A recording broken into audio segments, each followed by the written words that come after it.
नमस्कार, स्वागत है आपका प्राइम टीवी में और मैं हूं आपके साथ स्वप्निल यादव। वक्त हो चला है प्राइम उत्तर प्रदेश का, तो रुक करते हैं यूपी की पहली खबर की ओर, जहां सीएम योगी आदित्यनाथ आज आजमगढ़ और वाराणसी दौरे पर जाएंगे।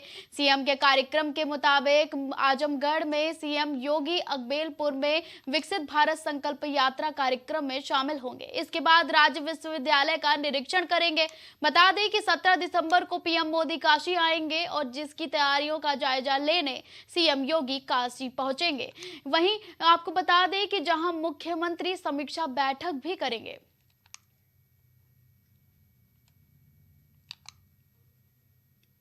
अयोध्या से हवाई सेवा शुरू होने का इंतजार अब खत्म हो गया है। मर्यादा पुरुषोत्तम श्री राम इंटरनेशनल एयरपोर्ट बनकर तैयार हो चुका है और इस एयरपोर्ट पर 30 दिसंबर को पहली उड़ान दिल्ली से उतरेगी। इससे पहले पीएम मोदी इसका लोकार्पण करेंगे। उनके कार्यक्रम की अधिकृत सूचना जल्द जारी होगी। पीएम मोदी अयोध्या एयरपोर्ट सहित करीब 18,000 करोड़ की योजनाओं का लोकार्पण और शिलान्यास भी उसी समय कर देंगे।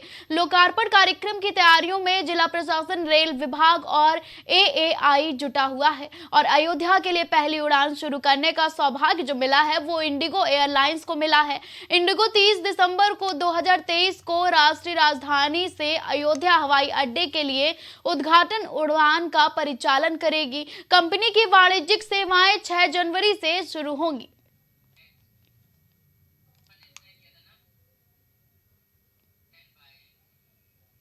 जनपद मथुरा में नगर निगम कार्यालय के पास जनरल चौराहे पर और कृष्णापुरी रोटी गोदाम पर भारत विकसित यात्रा का आगमन हुआ, जिसमें मुख्य अतिथि के रूप में विधायक श्रीकांत शर्मा के साथ भाजपा महानगर अध्यक्ष घनश्याम सिंह लोधी उपस्थित रहे। जहां भारतीय जनता पार्टी की सभी पदाधिकारी ने जनता की समस्याओं को सुना और जल्द से जल्द समस्याओं का निवारण किए जाने का आश्वासन भी दिया।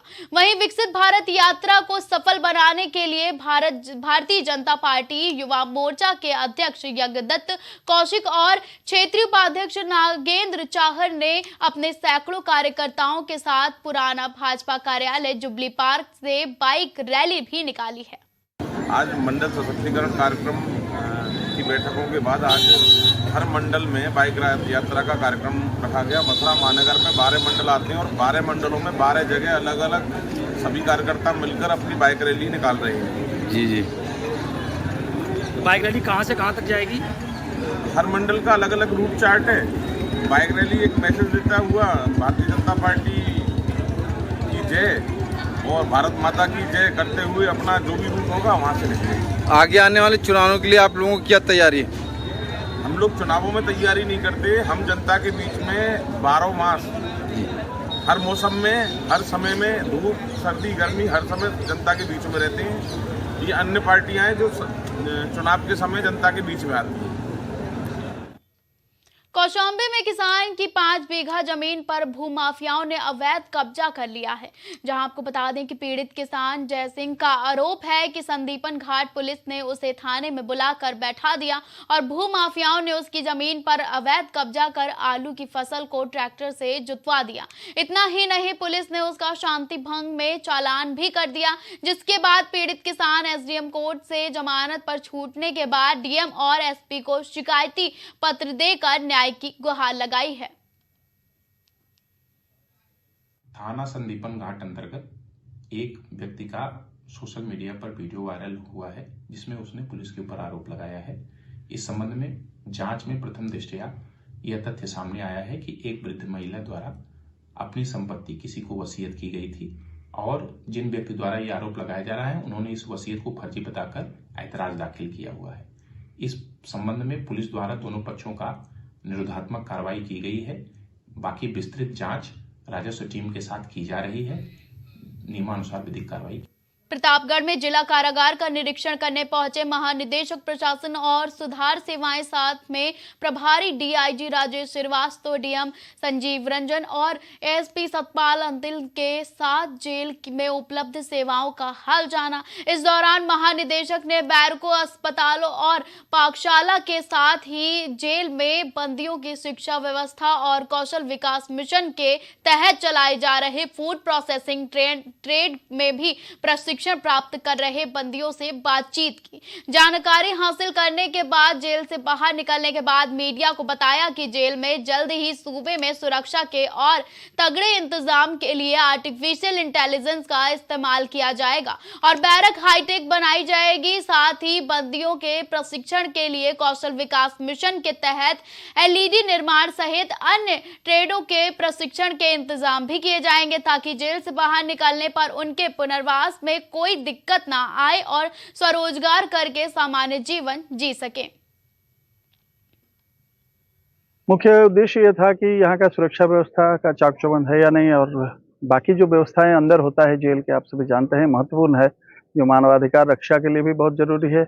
उसके साथ साथ उनका रहन सहन का व्यवस्था, जाड़े में किस प्रकार रहने के लिए व्यवस्था किया गया है, उसके साथ पाकशाला का व्यवस्था क्या है, सफाई का स्तर क्या है, हाइजीन कंडीशंस सही है या नहीं, हॉस्पिटल में किस प्रकार व्यवस्था किया गया, ये सब देखना था।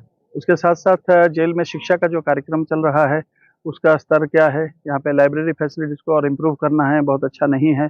यहाँ पे कौशल विकास का कुछ कार्यक्रम जरूर चल रहा है, जैसे फूड प्रोसेसिंग वगैरह में चल रहा है, लेकिन यहाँ पे आने वाले समय में डीएम साहब से भी बात हुई है हम लोग, और अधिक ट्रेड्स में स्किल डेवलपमेंट का कार्य करेंगे, कुछ इलेक्ट्रॉनिक संबंधित शिक्षा का कार्य करेंगे, जैसे एलईडी मेकिंग वगैरह करेंगे या अन्य किसी नया कौशल का हम लोग करेंगे। किसी एसएचजी के साथ उसको कैसे जोड़ सकते हैं, उसके बारे में ही हम लोगों ने देखा।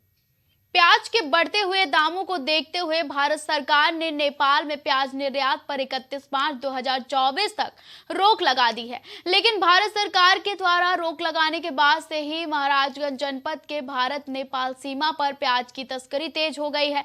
दरअसल निर्यात पर रोक के बाद नेपाल में प्याज के दाम भारत की तुलना में 2 गुने हो गए हैं, जिसके कारण भारत नेपाल की खुली सीमा का फायदा उठाकर तस्कर अब प्याज की तस्करी में लग गए हैं। वहीं बॉर्डर पर लगी सुरक्षा एजेंसियों अब प्याज की तस्करी पर रोक लगाने में जुटी हुई हैं। अभी देखिए, सोनौली बॉर्डर पर मेरे द्वारा यहाँ की चेकिंग व्यवस्था का अवलोकन किया गया है। अभी तक जैसी व्यवस्था चल रही है उस व्यवस्था में जैसा अवसंरचना की कमी जो दिखाई दे रही है, उस पर तो चूँकि दीर्घकालिक उपाय ही संभव है। बहुत शॉर्ट टर्म में तो उसमें कुछ नहीं हो सकता। जैसा आईसीपी बन रहा है, इंटीग्रेटेड चेक पोस्ट, उसके ज़रिए उसका समाधान होगा।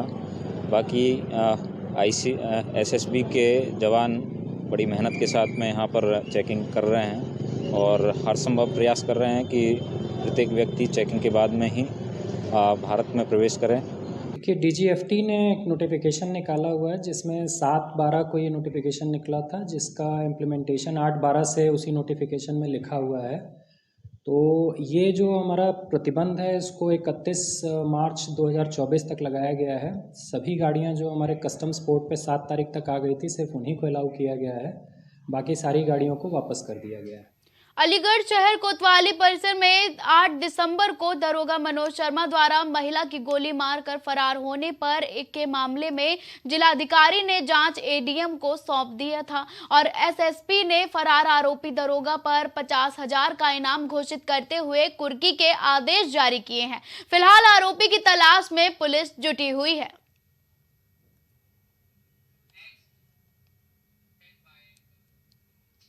उत्तर प्रदेश सरकार के आदेशों के खुलेआम धज्जियां उड़ाई जा रही हैं। बताया जा रहा है कि अलीगढ़ थाना टप्पल क्षेत्र के अलीगढ़ पलवल रोड पर परिवहन विभाग डग्गामार वाहनों पर अंकुश लगाने में विफल साबित हो रहा है और डग्गामार वाहनों की शिकायत लगातार लोक परिवहन विभाग से की है और जिसके बावजूद परिवहन विभाग कोई एक्शन नहीं ले रहा है।